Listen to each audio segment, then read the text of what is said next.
بسم اللہ الرحمن الرحیم، اللہ کے نام سے شروع جو نہایت مہربان رحمت والا ہے۔ وَإِنَّمَا تُوَفَّوْنَ أُجُورَكُمْ يَوْمَ الْقِيَامَةِ، اور قیامت کے دن تمہیں تمہارے اجر پورے دیے جائیں گے۔ ارشاد فرمایا کہ تمہارے اچھے برے اعمال کی جزا قیامت کے دن تمہیں پوری دی جائے گی۔ اس دن جسے جہنم کی آگ سے بچا لیا گیا اور اس سے نجات دے کر جنت میں داخل کر دیا گیا، اسی نے حقیقی کامیابی حاصل کی۔ یاد رہے کہ برے اعمال کی وجہ سے دنیا میں جو عذاب آتا ہے یا مرنے کے بعد قبر میں جو عذاب ہوتا ہے، یوں ہی نیک اعمال پر قبر میں جو راحتیں نصیب ہوتی ہیں، یہ اعمال کی پوری جزا نہیں بلکہ آخرت میں ملنے والی جزا کا ایک نمونہ ہے، جبکہ اعمال کی پوری جزا قیامت کے دن ہی ملے گی۔ حقیقی کامیابی کیا ہے؟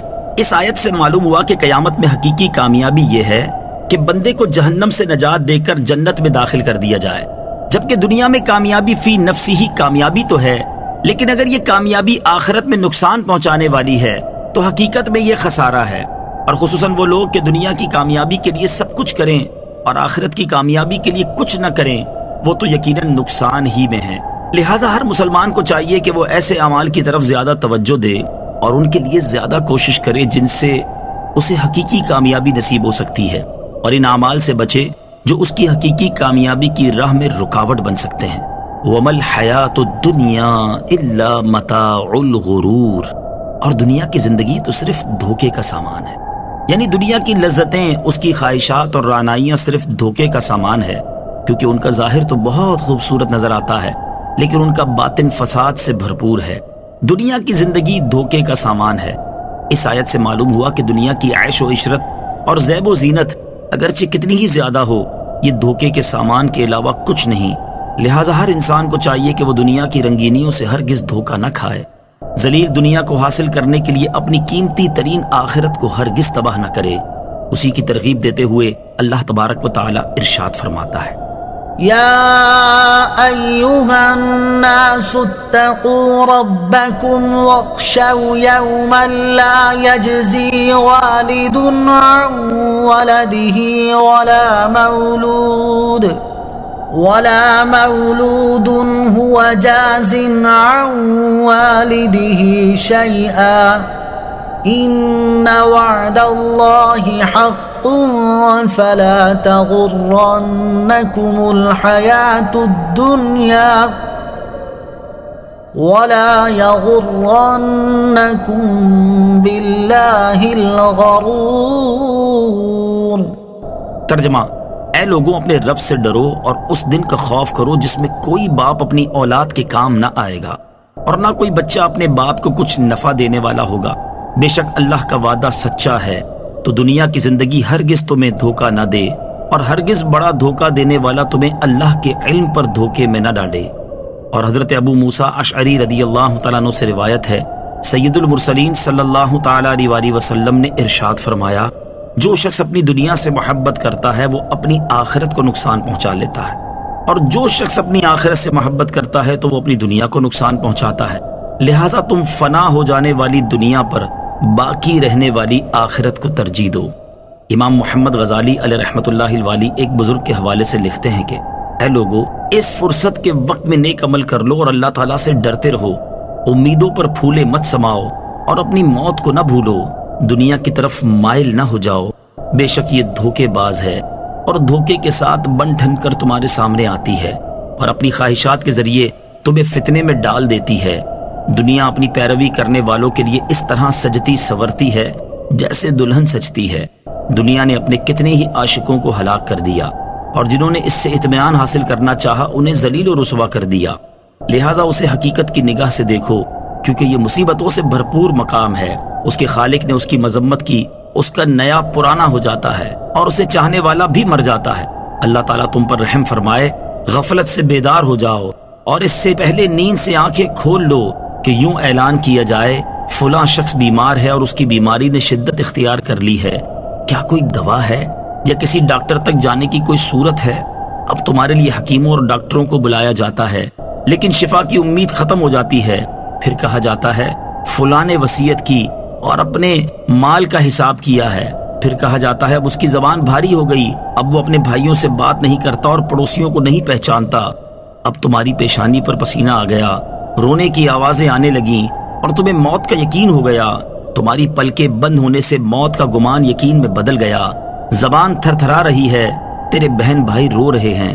تمہیں کہا جاتا ہے کہ یہ تمہارا فلاں بیٹا ہے، یہ فلاں بھائی ہے، لیکن تو کلام کرنے سے روک دیا گیا ہے، پس تو بول نہیں سکتا۔ تمہاری زبان پر مہر لگ گئی جس کی وجہ سے آواز نہیں نکلتی۔ پھر تمہیں موت آ گئی اور تیری روح اعضاء سے پوری طرح نکل گئی۔ پھر اسے آسمان کی طرف لے جایا گیا۔ اس وقت تمہارے بھائی جمع ہوتے ہیں، پھر تمہارا کفن لاتے ہیں اور تمہیں غسل دے کر کفن پہناتے ہیں۔ اب تمہاری عیادت کرنے والے خاموش ہو کر بیٹھ جاتے ہیں اور تجھ سے حسد کرنے والے بھی آرام پاتے ہیں۔ گھر والے تمہارے مال کی طرف متوجہ ہو جاتے اور تمہارے اعمال گروی ہو جاتے ہیں۔ اللہ تعالی ہمارے حال پر رحم فرمائے اور ہمیں دنیا کی حقیقت کو پہچاننے، اس کے دھوکے اور فریب کاری سے بچنے کی توفیق عطا فرمائے، آمین۔ لَتُبْلَوُنَّ فِي أَمْوَالِكُمْ وَأَنفُسِكُمْ وَلَتَسْمَعُنَّ مِنَ الَّذِينَ أُوتُوا الْكِتَابَ مِنْ قَبْلِكُمْ وَمِنَ الَّذِينَ أَشْرَكُوا أَذًى كَثِيرًا وَإِن تَصْبِرُوا وَتَتَّقُوا فَإِنَّ ذَلِكَ مِنْ عَزْمِ الْأُمُورِ۔ ترجمہ: بے شک تمہارے مالوں اور تمہاری جانوں کے بارے میں تمہیں ضرور آزمایا جائے گا، اور تم ضرور ان لوگوں سے جنہیں تم سے پہلے کتاب دی گئی اور مشرکوں سے بہت سی تکلیف دہ باتیں سنو گے، اور اگر تم صبر کرتے رہو اور پرہیزگار بنو تو یہ بڑی ہمت کے کاموں میں سے ہے۔ لَتُبْلَوُنَّ، تم ضرور آزمائے جاؤ گے۔ مسلمانوں سے خطاب فرمایا گیا کہ تم پر فرائض مقرر ہوں گے، تمہیں حقوق کی ادائیگی کرنا پڑے گی، زندگی میں کئی معاملات میں نقصان اٹھانا پڑے گا، جان و مال کے کئی معاملات میں تکلیفیں برداشت کرنا ہوں گی، بیماریاں، پریشانیاں اور بہت قسم کی مصیبتیں زندگی میں پیش آئیں گی۔ یہ سب تمہارے امتحان کے لیے ہوگا، لہٰذا اس کے لیے تیار رہنا اور اللہ کریم عز و جل کی رضا اور اس کے ثواب پر نظر رکھ کر ان تمام امتحانات میں کامیاب ہو جانا، کیونکہ ان امتحانات کے ذریعے ہی تو کھرے اور کھوٹے میں فرق کیا جاتا ہے، سچے اور جھوٹے میں امتیاز ظاہر ہوتا ہے۔ دینی معاملات میں مشرکوں، یہودیوں اور عیسائیوں سے تمہیں بہت تکالیف پہنچیں گی۔ ان معاملات میں اور زندگی کے دیگر معاملات میں اگر تم صبر کرو، اللہ عز و جل سے ڈرتے رہو اور پرہیزگاری اختیار کیے رہو تو یہ تمہارے لیے نہایت بہتر رہے گا، کیونکہ یہ بڑی ہمت کے کام ہیں۔ وَإِذْ أَخَذَ اللَّهُ مِيثَاقَ الَّذِينَ أُوتُوا الْكِتَابَ لَتُبَيِّنُنَّهُ لِلنَّاسِ وَلَا تَكْتُمُونَهُ فَنَبَذُوهُ وَرَاءَ ظُهُورِهِمْ وَاشْتَرَوْا بِهِ ثَمَنًا قَلِيلًا فَبِئْسَ مَا يَشْتَرُونَ۔ ترجمہ: اور یاد کرو جب اللہ نے ان لوگوں سے عہد لیا جنہیں کتاب دی گئی کہ تم ضرور اس کتاب کو لوگوں سے بیان کرنا اور اسے چھپانا نہیں، تو انہوں نے اس عہد کو اپنی پیٹھ کے پیچھے پھینک دیا اور اس کے بدلے تھوڑی سی قیمت حاصل کر لی، تو یہ کتنی بری خریداری ہے۔ وَإِذْ أَخَذَ اللَّهُ مِيثَاقَ، اور جب اللہ نے عہد لیا، اللہ تعالیٰ نے توریت و انجیل کے علماء پر واجب کیا تھا کہ ان دونوں کتابوں میں سرور کائنات صلی اللہ تعالیٰ علیہ وسلم کی نبوت پر دلالت کرنے والے جو دلائل ہیں وہ لوگوں کو خوب اچھی طرح واضح کر کے سمجھا دیں اور ہرگز نہ چھپائیں، لیکن انہوں نے رشوتیں لے کر آپ علیہ الصلوۃ والسلام کے ان اوصاف کو چھپایا جو توریت و انجیل میں مذکور تھے۔ علم دین چھپانا گناہ ہے۔ اس آیت سے یہ بھی معلوم ہوا کہ علم دین کو چھپانا گناہ ہے۔ حضرت ابو ہریرہ رضی اللہ تعالیٰ عنہ سے روایت ہے کہ نبی اکرم صلی اللہ تعالیٰ علیہ وآلہ وسلم نے ارشاد فرمایا، جس شخص سے کچھ دریافت کیا گیا جس کو وہ جانتا ہے اور اس نے اس کو چھپایا، روز قیامت اسے آگ کی لگام ڈالی جائے گی۔ علماء پر واجب ہے کہ اپنے علم سے فائدہ پہنچائیں اور حق ظاہر کریں اور کسی غرض فاسد کے لیے اس میں سے کچھ نہ چھپائیں۔ لا تحسبن الذين يفرحون بما أتوا ويحبون أن يحمدوا وَيُحِبُّونَ أَن يُحْمَدُوا بِمَا لَمْ يَفْعَلُوا فَلَا تَحْسَبَنَّهُمْ بِمَفَازَةٍ مِّنَ الْعَذَابِ وَلَهُمْ عَذَابٌ أَلِيمٌ۔ ترجمہ: ہرگز گمان نہ کرو کہ ان لوگوں کو جو اپنے اعمال پر خوش ہوتے ہیں اور پسند کرتے ہیں کہ ان کی ایسے کاموں پر تعریف کی جائے جو انہوں نے کیے ہی نہیں، انہیں ہرگز عذاب سے دور نہ سمجھو اور ان کے لیے دردناک عذاب ہے۔ لا تحسبن الذین یفرحون بما اتوا، ہرگز گمان نہ کرو ان لوگوں کو جو اپنے اعمال پر خوش ہوتے ہیں۔ یہ آیت ان یہودیوں کے بارے میں نازل ہوئی جو لوگوں کو دھوکہ دینے اور گمراہ کرنے پر خوش ہوتے اور نادان اور جاہل ہونے کے باوجود یہ پسند کرتے کہ انہیں عالم کہا جائے۔ خود پسندی اور حب جاہ کی مذمت۔ اس آیت میں خود پسندی کرنے والوں کے لیے وعید ہے اور ان کے لیے جو حب جاہ یعنی عزت، تعریف، شہرت کے حصول کی تمنا میں مبتلا ہے۔ جب کسی شخص کے دل میں یہ آرزو پیدا ہونے لگے کہ لوگ اس کے شیدائی ہوں، ہر زبان اس کی تعریف میں تر ہو، سب میرے کمال کے معترف ہوں، مجھے ہر جگہ عزت سے نوازا جائے، عالم نہیں ہوں پھر بھی علامہ صاحب کہا جائے، ملک و قوم کی کوئی خدمت نہیں کی پھر بھی معمار قوم کہا جائے، نجات دہندہ سمجھا جائے، محسن قوم قرار دیا جائے، میرا تعارف بہترین القابات کے ساتھ ہو، ملاقات پرتپاک انداز میں کی جائے، سلام جھک کر کیا جائے، تو اسے چاہیے کہ اپنے دل پر غور کر لے کہ کہیں وہ حب جاہ کا شکار تو نہیں ہو چکا۔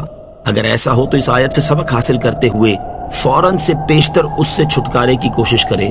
یاد رکھیے خود پسندی اور حب جاہ کے مرض میں مبتلا شخص اخروی انعامات سے محرومی کا شکار ہوتا ہے اور دل میں منافقت کی زیادتی، قلبی نورانیت سے محرومی، دین کی خرابی میں مبتلا ہو جاتا ہے، نیز برائی سے منع کرنے اور نیکی کی دعوت دینے سے محرومی، ذلت و رسوائی کا سامنا، اخروی لذت سے محرومی، قلبی سکون کی بربادی اور دولت اخلاص سے محرومی جیسے نقصانات کا سامنا کر سکتا ہے۔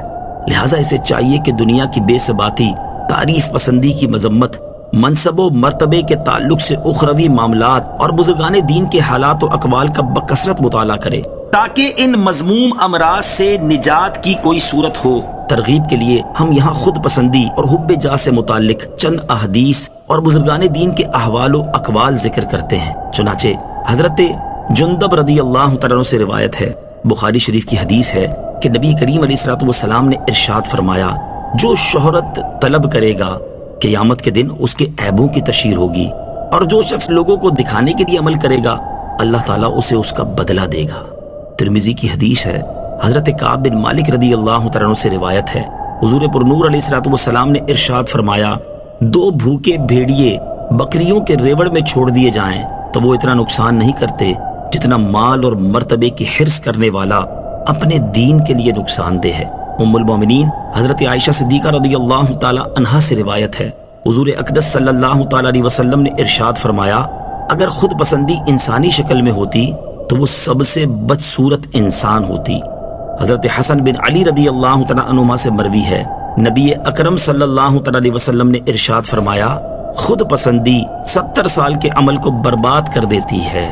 حضرت ابوبکر صدیق رضی اللہ تعالیٰ عنہ خود پسندی سے بہت زیادہ ڈرتے تھے، اور جب لوگ آپ کی تعریف کرتے تو آپ دعا مانگتے، یا اللہ عز و جل مجھے اس سے بہتر بنا دے جو کچھ یہ کہتے ہیں اور جو کچھ یہ نہیں جانتے میرا وہ عمل بخش دے۔ اسی طرح جب لوگ حضرت عمر رضی اللہ تعالیٰ عنہ کی تعریف کرتے تو وہ دعا مانگتے، یا اللہ عز و جل میں اس چیز کے شر سے تیری پناہ چاہتا ہوں جو کچھ یہ کہتے ہیں، اور تجھ سے اس عمل کی بخشش چاہتا ہوں جس کا انہیں علم نہیں۔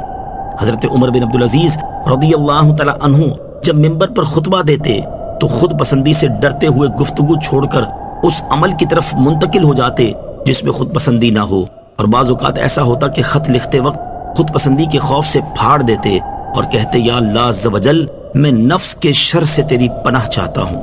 حضرت بشر حافی رحمت اللہ تعالی علیہ فرماتے ہیں، میں نے ایسا شخص نہیں دیکھا جو شہرت کا طالب ہو اور اس کا دین برباد نہ ہوا ہو اور اس کے حصے میں رسوائی نہ آئی ہو۔ حضرت محمد بن واسع رحمت اللہ تعالی اپنے زمانے کے عبادت گزاروں سے فرماتے تھے، تم پر افسوس ہے، تمہارے اعمال کم ہونے کے باوجود ان میں خود پسندی داخل ہو گئی، اور تم سے پہلے لوگ اپنے اعمال کی کثرت کے باوجود ان پر تکبر نہیں کرتے تھے۔ اللہ کی قسم پہلے لوگوں کی عبادت کو دیکھا جائے تو اس کے مقابلے میں تم محض کھیلنے والے ہو، وَلِلَّهِ مُلْكُ السَّمَاوَاتِ وَالْأَرْضِ وَاللَّهُ عَلَى كُلِّ شَيْءٍ قَدِيرٌ۔ ترجمہ، اور اللہ ہی کے لیے آسمانوں اور زمین کی بادشاہی ہے اور اللہ ہر چیز پر قادر ہے۔ وَلِلَّهِ مُلْكُ السَّمَاوَاتِ وَالْأَرْضِ، اور اللہ ہی کے لیے آسمانوں اور زمین کی بادشاہی ہے۔ اس آیت میں ان گستاخوں کا رد کیا گیا ہے جنہوں نے کہا تھا کہ اللہ عز و جل فقیر ہے۔ ان کے رد میں فرمایا گیا کہ جو زمین و آسمان کے دائرے میں آنے والی ہر چیز کا مالک ہے، اس کی طرف فقر کی نسبت کس طرح کی جا سکتی ہے؟ اللہ تعالیٰ کی شان۔ یہاں ہم اللہ تعالیٰ کی عظمت و شان سے متعلق ایک حدیث قدسی ذکر کرتے ہیں جس سے ان گستاخوں کی جہالت اور اللہ تعالیٰ کی شان مزید ظاہر ہوتی ہے۔ چنانچہ مسلم شریف کی حدیث ہے، حضرت ابو ذر رضی اللہ تعالیٰ عنہ سے روایت ہے، نبی کریم علیہ الصلوۃ والسلام نے فرمایا، اللہ تبارک و تعالیٰ ارشاد فرماتا ہے، اے میرے بندو، میں نے اپنے اوپر ظلم کو حرام کیا ہے، میں نے تمہارے درمیان بھی ظلم کو حرام کر دیا، لہٰذا تم ایک دوسرے پر ظلم نہ کرو۔ اے میرے بندو، جسے میں ہدایت دوں اس کے علاوہ تم سب گمراہ ہو، اور اس لیے تم مجھ سے ہدایت طلب کرو، میں تمہیں ہدایت دوں گا۔ اے میرے بندو، جسے میں کھلاؤں اس کے سوا تم سب بھوکے ہو، تو تم مجھ سے کھانا طلب کرو، میں تمہیں کھلاؤں گا۔ اے میرے بندو، جسے میں لباس پہناؤں اس کے علاوہ تم سب بے لباس ہو، لہذا تم مجھ سے لباس مانگو، میں تمہیں لباس پہناؤں گا۔ اے میرے بندو، تم سب رات دن گناہ کرتے ہو اور میں گناہ بخشتا ہوں، تم مجھ سے بخشش طلب کرو، میں تمہیں بخش دوں گا۔ اے میرے بندو، تم کسی نقصان کے مالک نہیں ہو کہ مجھے نقصان پہنچا سکو، اور تم کسی نفع کے مالک نہیں کہ مجھے نفع پہنچا سکو۔ اے میرے بندو، تمہارے پہلے اور آخری، تمہارے انسان اور جن تم میں سے سب سے زیادہ متقی شخص کی طرح ہو جائیں، تم میرے ملک میں کوئی اضافہ نہیں کر سکتے، اور اگر تمہارے پہلے اور آخری، تمہارے انسان اور جن تم میں سے سب سے زیادہ بدکار شخص کی طرح ہو جائیں تو میرے ملک سے کوئی چیز کم نہیں کر سکتے۔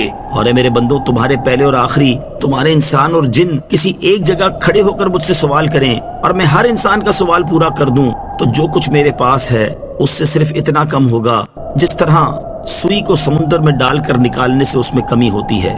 اے میرے بندو، یہ تمہارے اعمال ہیں جنہیں میں تمہارے لیے جمع کر رہا ہوں، پھر میں تمہیں ان کی پوری پوری جزا دوں گا۔ تو جو شخص خیر کو پائے وہ اللہ کی حمد کرے، جس کو خیر کے سوا کوئی چیز جیسے آفت یا مصیبت پہنچے وہ اپنے نفس کے سوا اور کسی کو ملامت نہ کرے۔ ان فی خلق السماوات والارض واختلاف اللیل والنہار لآیات لأولی الالباب۔ ترجمہ، بے شک آسمانوں اور زمین کی پیدائش اور رات اور دن کی باہم تبدیلی میں عقل مندوں کے لیے نشانیاں ہیں۔ لآیات لأولی الالباب، عقل مندوں کے لیے نشانیاں ہیں۔ بخاری شریف کی حدیث ہے، حضرت عبداللہ ابن عباس رضی اللہ تعالیٰ عنہما فرماتے ہیں، میں حضرت میمونہ رضی اللہ تعالیٰ عنہا کے گھر رات میں ٹھہرا اور اس دن سرکار دو عالم علیہ الصلوۃ والسلام بھی ان کے ہاں آرام فرما تھے۔ جب رات کا تہائی حصہ گزرا تو آپ علیہ الصلوۃ والسلام بیدار ہوئے، پھر آسمان کی طرف نظر اٹھا کر ان آیات مبارکہ کی تلاوت فرمائی۔ ایک روایت میں ہے کہ تلاوت کے بعد ارشاد فرمایا، اس پر افسوس ہے جو یہ آیت پڑھے اور اس میں غور نہ کرے۔ سائنسی علوم حاصل کرنا کب باعث ثواب ہے؟ اس آیت سے معلوم ہوا کہ علم جغرافیہ اور سائنس حاصل کرنا بھی ثواب ہے جبکہ اچھی نیت ہو، جیسے اسلام اور مسلمانوں کی خدمت یا اللہ تعالیٰ کی عظمت کا علم حاصل کرنے کے لیے، لیکن یہ شرط ہے کہ اسلامی عقائد کے خلاف نہ ہو۔ اس آیت مبارکہ میں آسمان و زمین کی تخلیق میں قدرت الہی کی نشانیوں کا فرمایا گیا ہے، لہٰذا اسی کے پیش نظر اس تفکر کی ایک جھلک آپ کے سامنے پیش کرتے ہیں۔ امام غزالی رحمۃ اللہ تعالی فرماتے ہیں، قدرت الہی کی چھٹی نشانی آسمانوں، ستاروں کی مملکت اور ان کے عجائب میں ہے، کیونکہ جو کچھ زمین کے اندر اور روئے زمین پر ہے وہ سب کچھ اس کے مقابلے میں کم ہے۔ آسمان اور ستاروں کے عجائب میں تفکر کرنے کے لیے قرآن پاک میں تنبیہ فرمائی گئی ہے، چنانچہ ارشاد فرمایا، وَجَعَلْنَا السَّمَاءَ سَقْفًا مَحْفُوظًا وَهُمْ عَنْ آيَاتِهَا مُعْرِضُونَ۔ ترجمہ، اور ہم نے آسمان کو ایک محفوظ چھت بنایا اور وہ لوگ اس کی نشانیوں سے منہ پھیرے ہوئے ہیں۔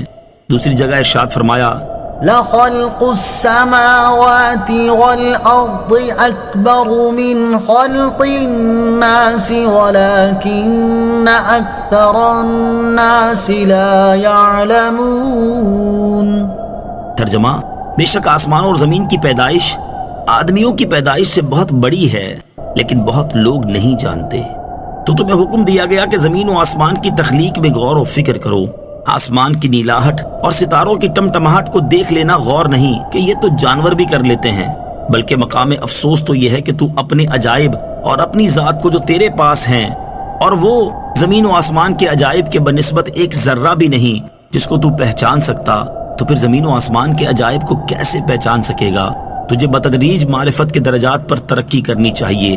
تجھے پہلے اپنی ذات کو پہچاننا چاہیے، پھر زمین اور اس کی تمام اشیاء کا عرفان حاصل کرنا چاہیے، پھر ہوا، بادل وغیرہ کے عجائب کی پہچان کرنی چاہیے، پھر آسمان اور ستاروں کی معرفت حاصل کرنی چاہیے، پھر کرسی اور عرش کو پہچاننا چاہیے، پھر عالم اجسام سے نکل کر عالم ارواح کی سیر کرنی چاہیے، پھر فرشتوں، جنوں اور شیطانوں کو جاننا چاہیے، پھر فرشتوں کے درجات اور مقامات کا عرفان حاصل کرنا چاہیے، آسمان اور ستاروں کی گردش، ان کی حرکت اور ان کے مشارق و مغارب کو دیکھنا چاہیے کہ ان کی حقیقت کیا ہے، ستاروں کی کثرت پر غور و فکر کرنا چاہیے، انہیں کوئی بھی شمار نہیں کر سکتا، ان میں ہر ستارے کا رنگ مختلف ہے، کچھ چھوٹے ہیں اور کچھ بڑے ہیں، پھر ان میں سے ہر ایک کی شکل مختلف ہے، مثلا کچھ بیل کی شکل کے ہیں اور کچھ بچھو کی شکل کے، پھر انسان ان کی مختلف حرکات پر غور کرے، کئی ایک ماہ میں سارے آسمان کو طے کر جاتے ہیں، کچھ سال بھر لگاتے ہیں، کئی انہیں طے کرنے میں 12 سال لگاتے ہیں، کئی ستارے 30 سالوں میں سارے آسمانوں کی گردش پوری کرتے ہیں،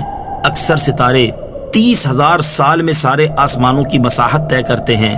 جب تو نے زمین کے کچھ عجائبات کو جان لیا تو یہ بھی سمجھ لے کہ عجائبات کا فرق ہر ایک چیز کی شکل کے اختلاف کے مطابق ہوتا ہے، کیونکہ زمین اگرچہ اتنی وسیع ہے کہ کوئی اس کی حد کو چھو نہیں سکتا، مگر سورج زمین سے بڑا ہے۔ اس سے معلوم ہو جانا چاہیے کہ آفتاب کتنا دور ہے جو اتنا چھوٹا نظر آتا ہے۔ یہ بھی معلوم ہوا کہ وہ کتنی تیزی سے حرکت کرتا ہے کہ آدھی ساعت میں آفتاب کا تمام گھیرا زمین سے نکلتا ہے۔ یوں ہی آسمان پر ایک ستارہ ہے جو زمین سے 100 گنا بڑا ہے، وہ بلندی کی وجہ سے چھوٹا نظر آتا ہے۔ ایک ستارہ اگر اتنا بڑا ہے، اس سارے آسمان کا اندازہ لگائیں کہ وہ کتنا بڑا ہوگا۔ ان سب کی عظمت و بزرگی کے باوجود تیری نگاہوں میں چھوٹا کر دیا گیا تاکہ تو اس سے مالک حقیقی کی عظمت و فضیلت سے آگاہی حاصل کر سکے۔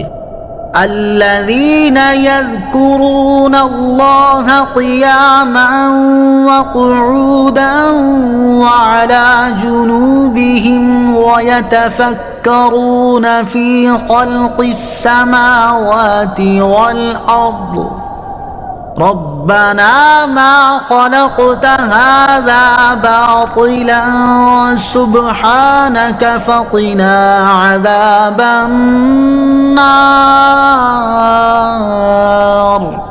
ترجمہ: جو کھڑے اور بیٹھے اور پہلوؤں کے بل لیٹے ہوئے اللہ کو یاد کرتے ہیں اور آسمانوں اور زمین کی پیدائش میں غور کرتے ہیں، اے ہمارے رب، تو نے یہ سب بیکار نہیں بنایا، تو پاک ہے، تو ہمیں دوزخ کے عذاب سے بچا لے۔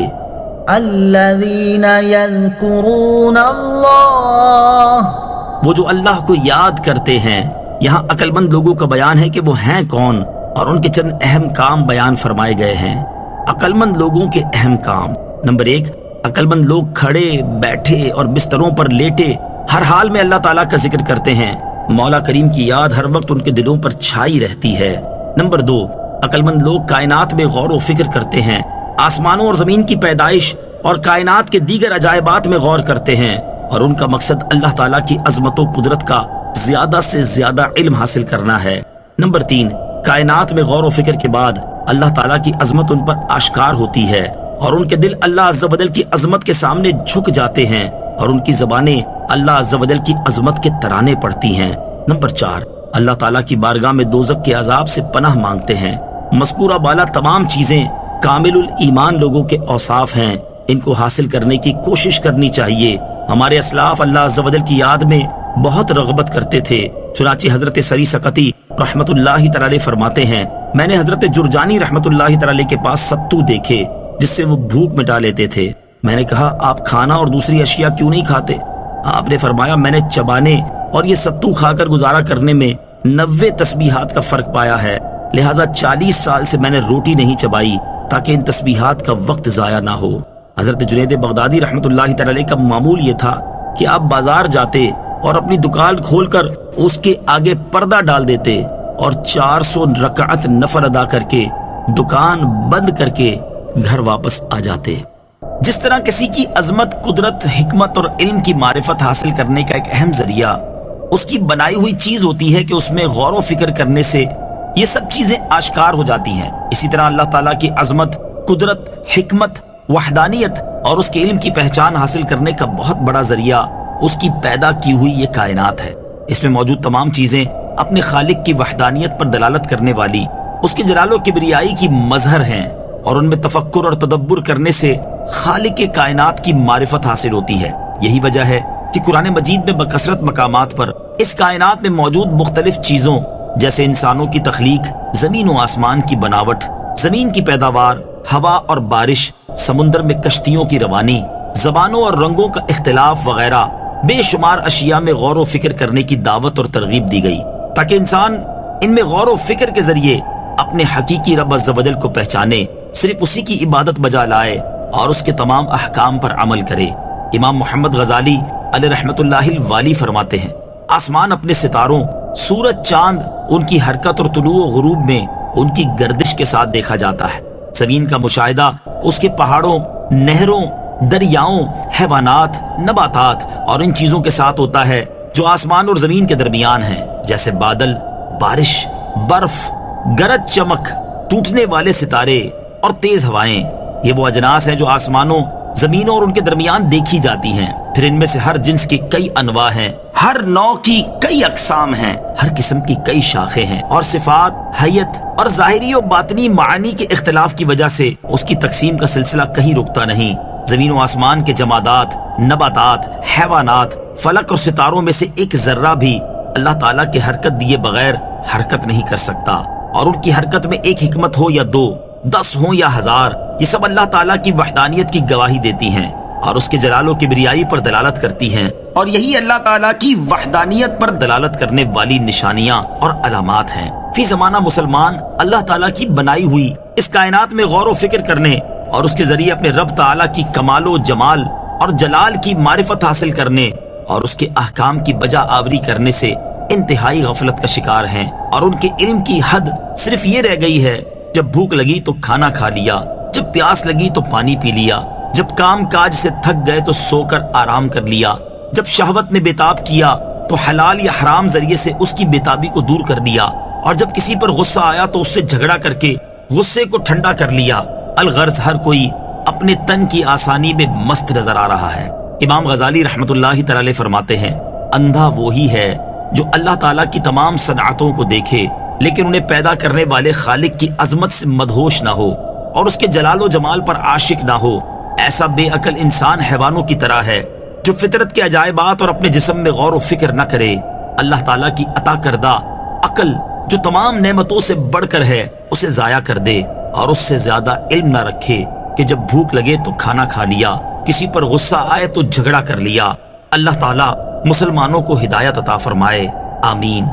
ربنا إنك من تدخل النار فقد أخزيته وما للظالمين من أنصار ربنا إننا سمعنا مناديا ينادي للإيمان أن آمنوا بربكم فآمنا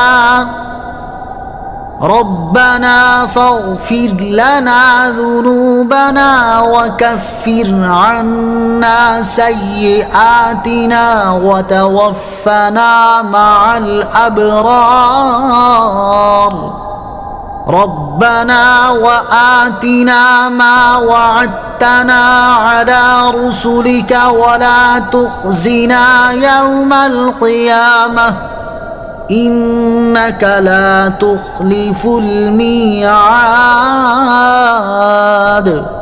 ترجمہ، اے ہمارے رب، بے شک جسے تو دوزخ میں داخل کرے گا اسے تو نے ضرور رسوا کر دیا، اور ظالموں کا کوئی مددگار نہیں ہے۔ اے ہمارے رب، بے شک ہم نے ایک ندا دینے والے کو ایمان کی ندا یوں دیتے ہوئے سنا کہ اپنے رب پر ایمان لاؤ، تو ہم ایمان لے آئے۔ پس اے ہمارے رب، تو ہمارے گناہ بخش دے اور ہم سے ہماری برائیاں مٹا دے، اور ہمیں نیک لوگوں کے گروہ میں موت عطا فرما۔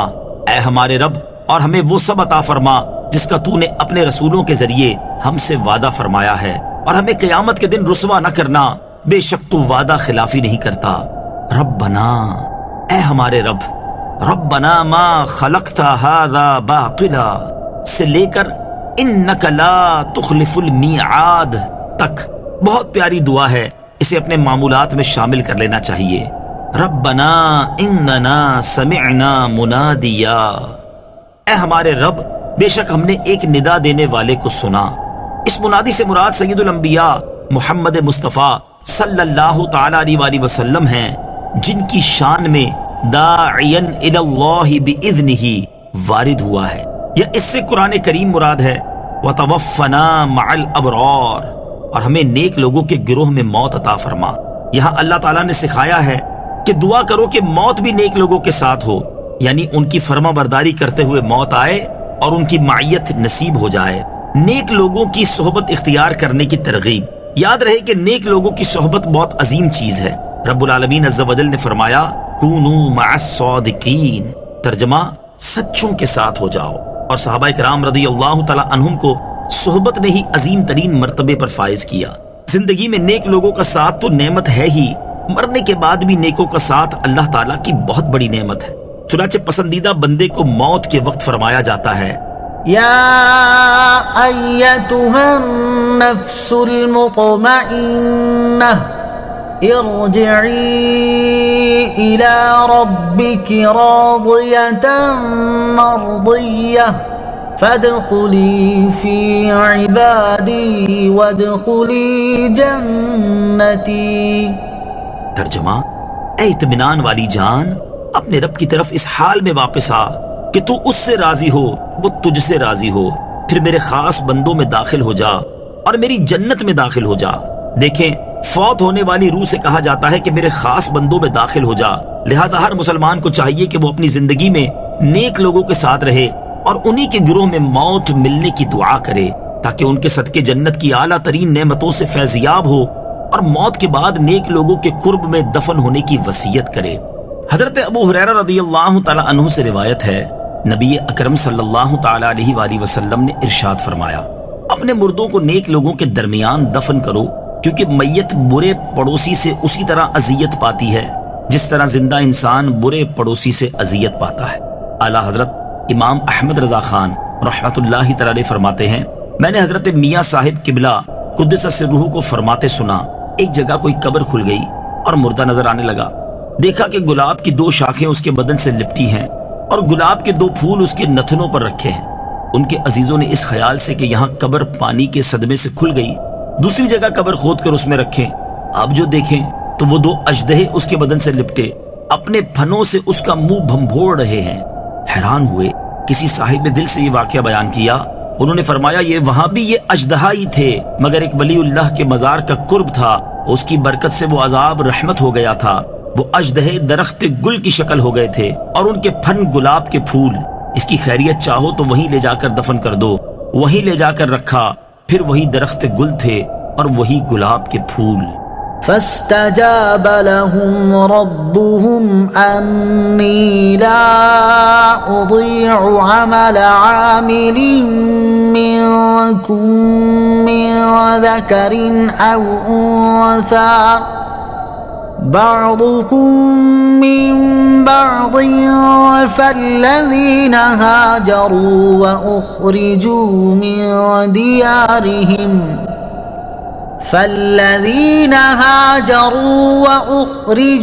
من ديارهم وأوذوا في سبيلي وقاتلوا لأكفرن عنهم سيئاتهم ولأدخلنهم جنات تجري من تحتها الأنهار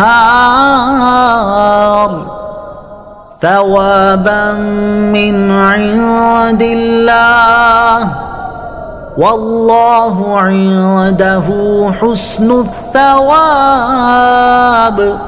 ترجمہ: تو ان کے رب نے ان کی دعا قبول فرما لی کہ میں تم میں سے عمل کرنے والوں کے عمل کو ضائع نہیں کروں گا، وہ مرد ہو یا عورت، تم آپس میں ایک ہی ہو۔ پس جنہوں نے ہجرت کی اور اپنے گھروں سے نکالے گئے اور میری راہ میں انہیں ستایا گیا اور انہوں نے جہاد کیا اور قتل کر دیے گئے، تو میں ضرور ان کے سب گناہ ان سے مٹا دوں گا، اور ضرور انہیں ایسے باغات میں داخل کروں گا جن کے نیچے نہریں جاری ہیں۔ یہ اللہ کی بارگاہ سے اجر ہے اور اللہ ہی کے پاس اچھا ثواب ہے۔ فاستجاب لهم ربهم، تو ان کے رب نے ان کی دعا قبول فرما لی۔ ارشاد فرمایا کہ اللہ تعالیٰ نے ان کی دعا قبول فرما لی اور انہیں وہ عطا کر دیا جو انہوں نے مانگا، اور ان سے فرمایا کہ اے ایمان والو، میں تم سے کسی مرد یا عورت کے عمل کو ضائع نہیں کروں گا، بلکہ اس عمل کا ثواب عطا فرماؤں گا۔ دعا قبول ہونے کے لیے ایک عمل یہاں فرمایا گیا ہے کہ اللہ تعالیٰ نے ان کی دعا قبول فرما لی۔ اس کے بارے میں علماء کرام نے فرمایا ہے کہ یہاں دعا میں 5 بار ربنا آیا ہے، اور اس کے بعد دعا کی قبولیت کی بات ہو رہی ہے، تو اگر دعا میں 5 مرتبہ یا ربنا کہہ دیا جائے تو قبولیت دعا کی امید ہے۔ بعدکم من بعد، تم آپس میں ایک ہی ہو۔ اس کا ایک معنی یہ ہے کہ تم سب حضرت آدم علیہ الصلوۃ والسلام اور حضرت حوا رضی اللہ تعالی عنہا کی اولاد ہی ہو۔ دوسرا معنی یہ ہے کہ اطاعت پر ثواب ملنے اور نافرمانی پر سزا ملنے میں تم سب ایک ہی ہو۔ فالذین ہاجروا، پس جنہوں نے ہجرت کی۔ ارشاد فرمایا کہ وہ لوگ جنہوں نے میرے حبیب صلی اللہ تعالی علیہ وسلم کی خدمت کے لیے اپنے وطنوں سے ہجرت کی اور وہ مشرکوں کی طرف سے پہنچنے والی اذیتوں کے سبب اپنے ان گھروں سے نکلنے پر مجبور ہو گئے جہاں وہ پلے بڑے تھے، اور مجھ پر ایمان لانے اور میری وحدانیت کا اقرار کرنے کی وجہ سے انہیں مشرکوں کی طرف سے ستایا گیا، اور انہوں نے میری راہ میں کافروں کے ساتھ جہاد کیا اور شہید کر دیے گئے، تو میں ضرور ان کے سب گناہ ان سے مٹا دوں گا، اور ضرور انہیں ایسے باغات میں داخل کروں گا جن کے نیچے نہریں جاری ہیں۔ یہ اللہ تعالیٰ کی بارگاہ سے ان کے لیے اجر ہے اور اللہ تعالیٰ ہی کے پاس اچھا ثواب ہے۔ ہجرت اور جہاد سے متعلق احادیث۔ اس آیت میں ہجرت اور جہاد کے ثواب کا بیان ہوا۔ اس مناسبت سے ہم یہاں ہجرت اور جہاد سے متعلق 3 احادیث ذکر کرتے ہیں۔ چنانچہ بخاری شریف کی حدیث ہے، حضرت عمر فاروق رضی اللہ تعالیٰ عنہ سے روایت ہے، تاجدار رسالت صلی اللہ تعالیٰ علیہ وسلم نے ارشاد فرمایا، اعمال کا دار و مدار نیتوں پر ہے، اور ہر شخص کے لیے وہی ہے جس کی اس نے نیت کی۔ تو جس کی ہجرت اللہ تعالیٰ اور اس کے رسول صلی اللہ تعالیٰ علیہ وسلم کی طرف ہو تو اس کی ہجرت اللہ تعالیٰ اور اس کے رسول علیہ الصلوۃ والسلام کی طرف ہی ہے، اور جس کی ہجرت دنیا حاصل کرنے یا کسی عورت سے نکاح کرنے کے لیے ہو تو اسی چیز کی طرف ہے جس کی جانب اس نے ہجرت کی۔ ایک اور بخاری شریف کی حدیث حضرت ابو ہریرہ رضی اللہ تعالیٰ عنہ سے روایت ہے، نبی کریم علیہ الصلوۃ والسلام نے ارشاد فرمایا، جسے راہ خدا میں کوئی زخم آئے تو وہ قیامت کے دن اس طرح آئے گا کہ اس کے زخم سے سرخ رنگ کا خون بہ رہا ہوگا اور اس کی خوشبو مشک جیسی ہوگی۔ حضرت شداد بن ہاد رضی اللہ تعالی عنہ فرماتے ہیں، ایک اعرابی حضور اقدس صلی اللہ تعالی علیہ وسلم کی خدمت میں حاضر ہوا، آپ علیہ الصلوۃ والسلام پر ایمان لایا اور آپ علیہ الصلوۃ والسلام کے سامنے سر تسلیم خم کیا، پھر عرض کی، میں ہجرت کر کے آپ کے ساتھ رہنا چاہتا ہوں۔ نبی کریم علیہ الصلوۃ والسلام نے اسے ہجرت کی اجازت عطا فرمائی، اور بعض صحابہ کرام رضی اللہ تعالی عنہم کو اس کے رہن سہن وغیرہ کے انتظام کرنے کے بارے میں کچھ حکم فرمایا۔ جب ایک غزوے میں نبی اکرم علیہ الصلوۃ والسلام کو چند قیدی بطور غنیمت حاصل ہوئے تو آپ نے ان قیدیوں کو تقسیم فرما دیا اور اس اعرابی کا حصہ نکال کر صحابہ کرام علیہم رضوان کے سپرد کر دیا۔ وہ اعرابی صحابی رضی اللہ تعالیٰ عنہ ان کے پیچھے پہرا دیا کرتے تھے تاکہ دشمن اچانک حملہ نہ کر دے۔ جب وہ پہرے کی جگہ سے آیا تو صحابہ کرام نے اس کا حصہ اسے دیا۔ اس نے عرض کی، یہ کیا ہے؟ صحابہ کرام رضی اللہ تعالیٰ عنہم نے فرمایا، یہ تمہارا حصہ ہے جو نبی کریم صلی اللہ تعالی علیہ وسلم نے عطا فرمایا ہے۔ وہ اعرابی اپنے حصے کو لے کر رسول اللہ صلی اللہ تعالی علیہ وسلم کی بارگاہ میں حاضر ہوئے اور عرض کی، یا رسول اللہ، یہ کیا ہے؟ آپ علیہ الصلوۃ والسلام نے ارشاد فرمایا، میں نے یہ تمہارا حصہ نکالا ہے۔ اس نے عرض کی، یا رسول اللہ صلی اللہ تعالی علیہ وسلم، میں نے مال کے حصول کے لیے آپ علیہ الصلوۃ والسلام کی پیروی نہیں کی، بلکہ میں نے تو اس لیے آپ کی پیروی کی ہے تاکہ مجھے یہاں گلے پر تیر لگے اور میں شہید ہو کر جنت میں داخل ہو جاؤں۔ حضور پر نور صلی اللہ تعالی علیہ وسلم نے ارشاد فرمایا، اگر تم اپنی بات میں مخلص اور سچے ہو تو تو اللہ تعالیٰ تمہاری یہ خواہش ضرور پوری فرمائے گا۔ اس کے بعد لوگ کچھ دیر کے لیے ٹھہرے رہے، پھر دشمن کے ساتھ جہاد کے لیے اٹھے۔ تو جہاد کے دوران کچھ آدمی اس اعرابی کو اس حال میں نبی پاک علیہ الصلوۃ والسلام کی بارگاہ میں لائے، کہا اسے وہی تیر لگا ہوا تھا جہاں تیر لگنے کا اس نے اشارہ کیا تھا۔ نبی پاک علیہ الصلوۃ والسلام نے ارشاد فرمایا، کیا یہ وہی شخص ہے؟ عرض کیا گیا جی ہاں۔ آپ علیہ الصلوۃ والسلام نے فرمایا یہ اپنی بات میں مخلص تھا تو اللہ تعالیٰ نے اس کی خواہش پوری فرما دی۔ حضور اقدس صلی اللہ تعالیٰ علیہ وسلم نے برکت کے لیے اسے اپنے جبہ مبارکہ میں کفن دیا، پھر اسے اپنے سامنے رکھا اور اس کا جنازہ پڑھایا۔ اس کی نماز جنازہ میں جو دعا آپ علیہ الصلوۃ والسلام نے فرمائی وہ یہ تھی، اللهم هذا عبدك خرج مهاجرا في سبيلك فقتل شهيدا أنا شهيد على ذلك۔ اے اللہ عز و جل، یہ تیرا وہی بندہ ہے جس نے تیری راہ میں ہجرت کی اور شہید ہو گیا، اور میں اس چیز کا گواہ ہوں۔ لا يغرنك تقلب الذين كفروا في البلاد متاع قليل ثم مأواهم جهنم وبئس المہاد۔ ترجمہ، اے مخاطب، کافروں کا شہروں میں چلنا پھرنا ہرگز تجھے دھوکہ نہ دے، یہ تو زندگی گزارنے کا تھوڑا سا سامان ہے، پھر ان کا ٹھکانہ جہنم ہوگا، اور وہ کیا ہی برا ٹھکانہ ہے۔ لا یغرنک، تجھے ہرگز دھوکہ نہ دے۔ شان نزول، مسلمانوں کی ایک جماعت نے کہا کہ کفار و مشرکین اللہ عز و جل کے دشمن ہیں، لیکن یہ تو عیش و آرام میں ہیں اور ہم تنگی اور مشقت میں مبتلا ہیں۔ اس پر یہ آیت نازل ہوئی اور انہیں بتایا گیا کہ کفار کا یہ عیش و آرام دنیاوی زندگی کا تھوڑا سا سامان ہے، جبکہ ان کا انجام بہت برا ہے۔ اس کو یوں سمجھے کہ کسی کو کہا جائے بھائی آپ 10 منٹ دھوپ میں کھڑے ہو جائیں، اس کے بعد اسے ہمیشہ کے لیے ایئر کنڈیشن بنگلہ دے دیا جائے، اور دوسرے شخص کو 10 منٹ سائے دار درخت کے نیچے بٹھانے کے بعد ہمیشہ کے لیے تپتے ہوئے صحرا میں رکھا جائے، تو دونوں میں فائدے میں کون رہا؟ یقیناً پہلے والا۔ مسلمان کی حالت پہلے شخص کی طرح بلکہ اس سے بھی بہتر ہے، اور کافروں کی حالت دوسرے شخص سے بھی بدتر ہے۔ لكن الذين اتقوا ربهم لهم جنات تجري من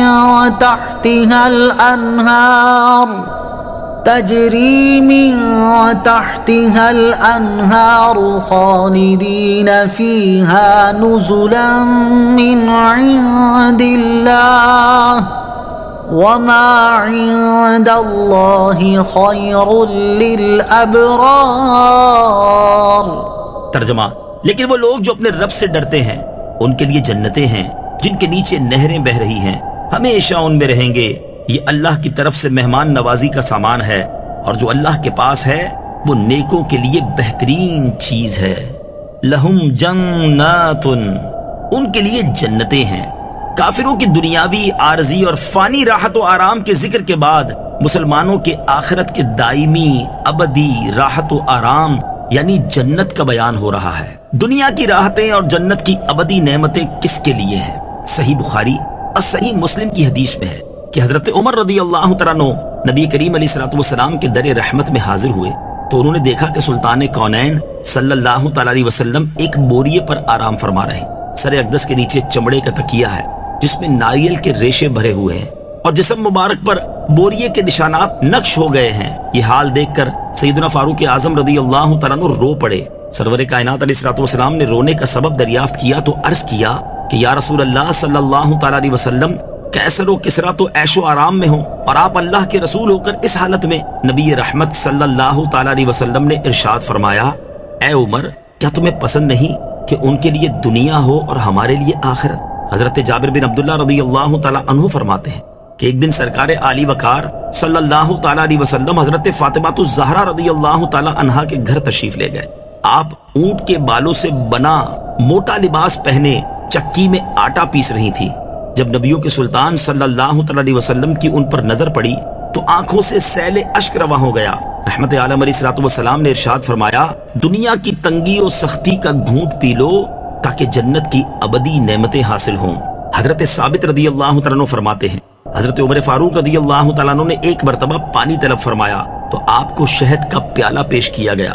آپ رضی اللہ تعالیٰ عنہ نے اس پیالے کو اپنے ہاتھ پر رکھ کر فرمایا اگر میں اسے پی لوں تو اس کی مٹھاس چلی جائے گی لیکن اس کا حساب میرے ذمے باقی رہے گا۔ آپ نے 3 مرتبہ یہ بات ارشاد فرمائی، پھر وہ پیالہ ایک شخص کو دے دیا اور اس نے وہ شہد پی لیا۔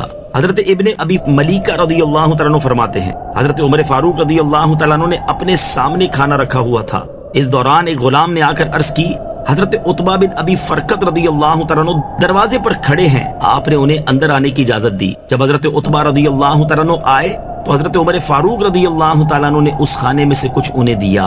حضرت عتبہ نے اسے کھایا تو وہ ایسا بدمزہ تھا کہ آپ اسے نگل نہ سکے۔ آپ رضی اللہ تعالیٰ عنہ نے عرض کی اے امیر المومنین، کیا آپ کو حواری نامی کھانے میں رغبت ہے تاکہ آپ کی بارگاہ میں وہ کھانا پیش کیا جائے؟ حضرت عمر فاروق نے فرمایا کیا وہ کھانا ہر مسلمان کو میسر ہے؟ حضرت عتبہ نے عرض کی خدا کی قسم نہیں۔ حضرت عمر فاروق نے فرمایا اے عتبہ تم پر افسوس ہے، کیا تم یہ چاہتے ہو کہ میں دنیاوی زندگی میں مزیدار کھانا کھاؤں اور آسودگی کے ساتھ زندگی گزاروں؟ بخاری شریف کی حدیث حضرت ابو ہریرہ رضی اللہ تعالیٰ عنہ سے روایت ہے، نبی اکرم صلی اللہ تعالیٰ علیہ وسلم نے فرمایا اللہ تعالیٰ ارشاد فرماتا ہے میں نے اپنے نیک بندوں کے لیے وہ نعمتیں تیار کر رکھی ہیں کہ جنہیں نہ کسی آنکھ نے دیکھا، نہ کسی کان نے سنا اور نہ کسی آدمی کے دل پر ان کا خطرہ گزرا۔ بخاری شریف کی حدیث حضرت سہل بن سعد ساعدی رضی اللہ تعالیٰ عنہ سے روایت ہے، حضور پر نور علیہ الصلوۃ والسلام نے ارشاد فرمایا جنت کی اتنی جگہ جس میں کوڑا رکھ سکیں دنیا اور جو کچھ اس میں ہے سب سے بہتر ہے۔ وَإِنَّ مِنْ أَهْلِ الْكِتَابِ لَمَنْ يُؤْمِنُ بِاللَّهِ وَمَا أُنزِلَ إِلَيْكُمْ وَمَا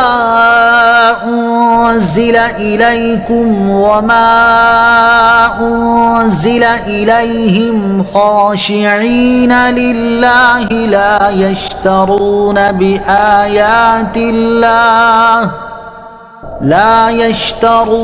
بِآيَاتِ اللَّهِ ثَمَنًا قَلِيلًا أُولَئِكَ لَهُمْ أَجْرُهُمْ عِندَ رَبِّهِمْ إِنَّ اللَّهَ سَرِيعُ الْحِسَابِ۔ ترجمہ، اور بے شک کچھ اہل کتاب ایسے ہیں جو اللہ پر اور جو تمہاری طرف نازل کیا گیا اس پر اور جو ان کی طرف نازل کیا گیا اس پر اس حال میں ایمان لاتے ہیں کہ ان کے دل اللہ کے حضور جھکے ہوئے ہیں، وہ اللہ کی آیتوں کے بدلے ذلیل قیمت نہیں لیتے۔ یہی وہ لوگ ہیں جن کا ثواب ان کے رب کے پاس ہے اور اللہ جلد حساب کرنے والا ہے۔ وَإِنَّ مِنْ أَهْلِ الْكِتَابِ، اور بے شک کچھ اہل کتاب۔ حضرت عبداللہ بن عباس رضی اللہ تعالیٰ عنہما نے فرمایا کہ یہ آیت حبشہ کے بادشاہ نجاشی کے بارے میں نازل ہوئی۔ ان کی وفات کے دن سرکار مدینہ صلی اللہ علیہ وسلم نے اپنے اصحاب سے فرمایا چلو اور اپنے بھائی کی نماز جنازہ پڑھو جس نے دوسرے ملک میں وفات پائی ہے۔ چنانچہ نبی کریم علیہ الصلوۃ والسلام بقیع شریف تشریف لے گئے اور حبشہ کی سرزمین آپ علیہ الصلوۃ والسلام کے سامنے کی گئی اور حضرت نجاشی کا جنازہ سامنے ہو گیا۔ اس پر آپ علیہ الصلوۃ والسلام نے 4 تکبیروں کے ساتھ نماز جنازہ پڑھی اور اس کے لیے استغفار فرمایا۔ سبحان اللہ، کیا نظر ہے اور کیا شان ہے کہ سرزمین حبشہ مدینہ منورہ میں سامنے پیش کر دی جاتی ہے۔ منافقین نے اس پر اعتراض کیا اور کہا کہ دیکھو حبشہ کے نصرانی پر نماز پڑھتے ہیں جس کو آپ علیہ الصلوۃ والسلام نے کبھی دیکھا بھی نہیں اور وہ آپ علیہ الصلوۃ والسلام کے دین پر بھی نہ تھا۔ اس پر اللہ تعالیٰ نے یہ آیت نازل فرمائی اور ان کی شان میں فرمایا گیا کہ منافق جن کو عیسائی کہہ رہے ہیں حقیقت میں وہ مسلمان ہیں، کیونکہ کچھ اہل کتاب ایسے ہیں جو اللہ عز و جل پر اور پچھلی کتابوں پر ایمان رکھتے ہیں اور اس کے ساتھ حضور سید المرسلین صلی اللہ تعالیٰ علیہ وسلم پر اور آپ پر نازل ہونے والے قرآن پر ایمان رکھتے ہیں، اور ان کی حالت یہ ہے کہ ان کے دل عاجزی و انکساری اور تواضع و اخلاص کے ساتھ اللہ عز و جل کے حضور جھکے ہوئے ہیں، اور یہودی سرداروں کی طرح وہ اللہ کی آیتیں بیچ کر ذلیل قیمت نہیں لیتے بلکہ سچے دل سے ایمان رکھتے ہیں، تو ان لوگوں کے لیے اللہ تعالیٰ کی بارگاہ میں اجر و ثواب کا خزانہ ہے۔ یا ایھا الذین آمنوا اصبروا وصابروا ورابطوا واتقوا اللہ لعلکم تفلحون۔ ترجمہ، اے ایمان والو صبر کرو اور صبر میں دشمنوں سے آگے رہو اور اسلامی سرحد کی نگہبانی کرو اور اللہ سے ڈرتے رہو اس امید پر کہ تم کامیاب ہو جاؤ۔ اسبروا وصابروا، صبر کرو اور صبر میں دشمنوں سے آگے رہو۔ صبر کا معنی ہے نفس کو اس چیز سے روکنا جو شریعت اور عقل کے تقاضوں کے مطابق نہ ہو، اور مصابرہ کا معنی ہے دوسروں کی ایذا رسانیوں پر صبر کرنا۔ صبر کے تحت اس کی تمام اقسام داخل ہیں، جیسے توحید، عدل، نبوت اور حشر و نشر کی معرفت حاصل کرنے میں نظر و استدلال کی مشقت برداشت کرنے پر صبر کرنا، واجبات اور مستحبات کی ادائیگی کی مشقت پر صبر کرنا، ممنوعات سے بچنے کی مشقت پر صبر کرنا، دنیا کی مصیبتوں اور آفتوں جیسے بیماری، محتاجی، قحط اور خوف وغیرہ پر صبر کرنا، اور مصابرہ میں گھر والوں، پڑوسیوں اور رشتہ داروں کی بد اخلاقی پر صبر کرنا اور برا سلوک کرنے والوں سے بدلہ نہ لینا داخل ہے۔ اسی طرح نیکی کا حکم دینا، برائی سے منع کرنا اور کفار کے ساتھ جہاد کرنا بھی مصابرہ میں داخل ہے۔ ورابطوا، اور اسلامی سرحد کی نگہبانی کرو۔ اس کے دو معنی ہو سکتے ہیں۔ نمبر 1، سرحد پر اپنے جسموں اور گھوڑوں کو کفار سے جہاد کے لیے تیار رکھو۔ نمبر 2، اللہ تعالیٰ کی اطاعت پر کمر بستہ رہو۔ اسلامی سرحد کی نگہبانی کرنے کے فضائل۔ اسلامی ملک کی سرحد کی حفاظت کے لیے وہاں رکنے کی بہت فضیلت ہے۔ چنانچہ بخاری شریف کی حدیث ہے، حضرت سہل بن سعد ساعدی رضی اللہ تعالیٰ عنہ سے روایت ہے، سرکار دو عالم صلی اللہ تعالیٰ علیہ وسلم نے ارشاد فرمایا، راہ خدا میں ایک دن سرحد کی نگہبانی کرنا دنیا و ما فیہا سے بہتر ہے۔ مسلم شریف کی حدیث حضرت سلمان رضی اللہ تعالیٰ عنہ سے روایت ہے، تاجدار رسالت صلی اللہ تعالیٰ علیہ وسلم نے ارشاد فرمایا، ایک دن اور ایک رات سرحد کی حفاظت کرنا 1 مہینے کے روزوں اور قیام سے بہتر ہے۔ حفاظت کرنے والا اگر مر گیا تو اس کے اس عمل کا اجر جاری رہے گا اور وہ فتنہ قبر سے محفوظ رہے گا۔ صدق اللہ العظیم۔